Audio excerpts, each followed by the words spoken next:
Assalamualaikum warahmatullahi wabarakatuh. Perkenalkan, nama saya Tribaktiani dari Prodi Akuntansi. Perkenalkan, nama saya Namita Nuraini dari Prodi Akuntansi. Sebenarnya kita udah sering mendengar kata globalisasi. Globalisasi itu apa sih? Jadi globalisasi adalah kondisi seperti dunia yang semakin terhubung di berbagai aspek kehidupan, termasuk ekonomi, teknologi, budaya, dan politik. Globalisasi memungkinkan orang, barang, jasa, dan informasi untuk bergerak lebih bebas dan lebih cepat ke seluruh dunia. Hal ini membantu kita untuk mengetahui lebih banyak hal dari berbagai belahan dunia, mencoba makanan dari negara lain, mengikuti berbagai tren di media sosial, berkomunikasi dengan orang dari berbagai negara, dan terinformasi isu global.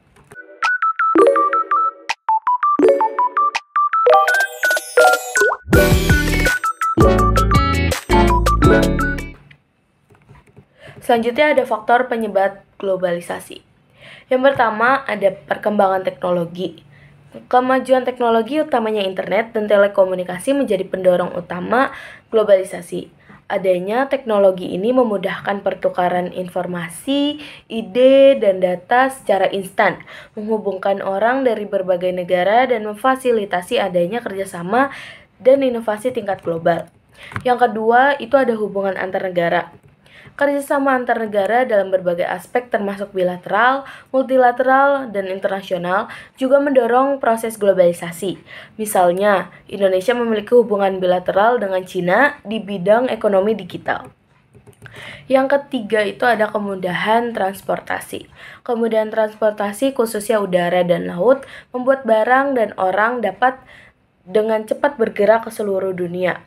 Hal ini mempercepat distribusi barang, perdagangan internasional, pariwisata, dan pertukaran budaya. Yang keempat itu ada perdagangan internasional. Perdagangan internasional melibatkan proses pertukaran barang dan jasa antar negara dan membuat hubungan ekonomi yang erat. Karena produk dari suatu negara bisa diakses dengan mudah oleh negara lain. Hal ini menciptakan rantai pasokan global dan meningkatkan ketergantungan ekonomi antar negara. Yang kelima itu ada peran organisasi internasional. Adanya organisasi internasional seperti PBB, WHO, ASEAN, dan IMF dan organisasi lainnya membuat setiap negara dapat duduk untuk membahas masalah bersama dan bekerja sama dalam mengatasi isu global. Misalnya, saat pandemi COVID-19, berbagai negara bekerja sama dengan WHO dalam menangani wabah ini termasuk memfasilitasi distribusi vaksin.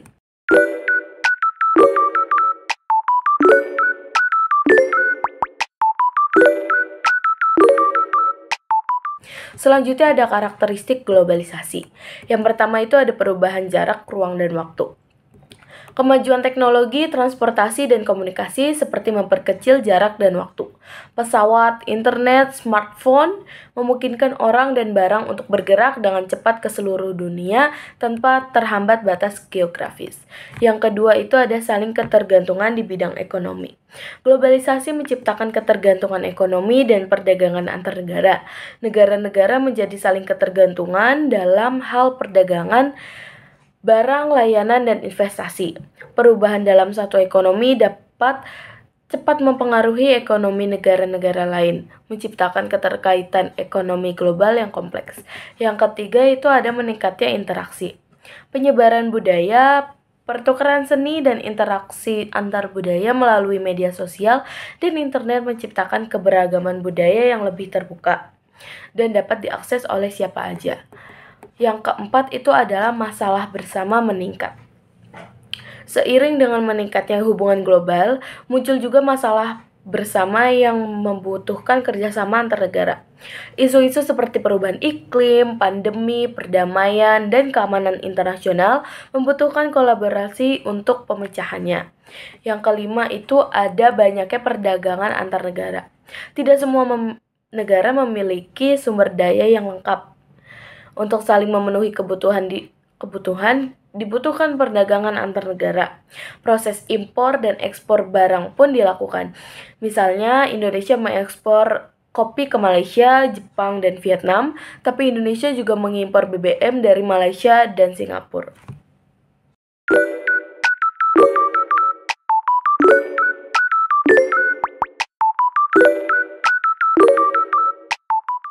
Sama seperti yang ada di dunia ini, globalisasi juga memiliki dampak positif maupun dampak negatif. Yang pertama, dampak positif globalisasi yaitu memudahkan kita mengakses informasi, pengetahuan, maupun teknologi terkini. Yang kedua, pertukaran budaya yang gampang dari seluruh belahan dunia. Yang ketiga, pasar yang semakin luas. Yang keempat, bersosialisasi tanpa batas ruang dan waktu. Nah, selain ada dampak positif, globalisasi juga memiliki dampak negatif. Yang pertama, sengitnya persaingan produk impor maupun produk lokal. Yang kedua, persaingan kerja dengan tenaga asing semakin meningkat. Tiga, kerusakan lingkungan akibat polusi dan eksploitasi sumber daya alam. Yang keempat, nilai-nilai sosial yang terus tergerus budaya global.